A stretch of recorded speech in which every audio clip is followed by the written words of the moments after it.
विजयदशमी यानी कि दशहरा। ऐसा माना जाता है कि भगवान राम ने इस दिन रावण का वध किया था तथा देवी दुर्गा ने 9 रात्रि एवं 10 दिन के युद्ध के उपरांत महिषासुर पर विजय प्राप्त की थी।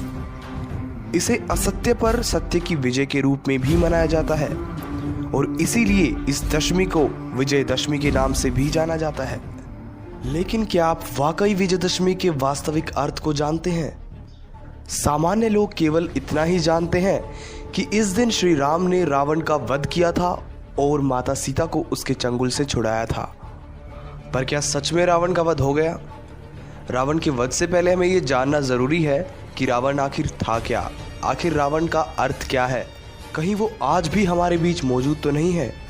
विजयदशमी के ही दिन रावण के पुतले को बुराई के रूप में जलाया जाता है और पुतले को जलाकर लोग ये सोचते हैं कि बुराई खत्म हो गई।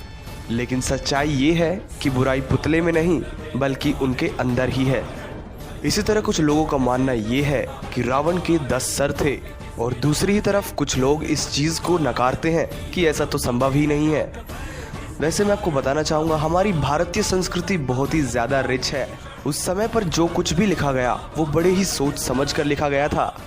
एक तरीके से आप कह सकते हो हमारी भगवत गीता, रामायण, महाभारत, उपनिषद, वेद, पुराण और जितने भी ग्रंथ हैं वो सभी बहुत ही सोच समझ कर लिखे गए हैं। इस तरीके से कहें कि वो कोड्स की फॉर्म में है जिन्हें इंटरप्रेट अलग अलग लोग अलग अलग तरह से कर रहे हैं और बिना गहराई से पढ़े और सोचे समझे उन लोगों ने ये मान लिया कि भाई भूतकाल में ऐसा प्राणी था, ऐसा जीव था जिसके 10 सर थे। वैसे आज के ज़माने में लोगों से एक सर नहीं संभलता तो उस ज़माने में 10-10 सर कोई कैसे संभाल सकता है।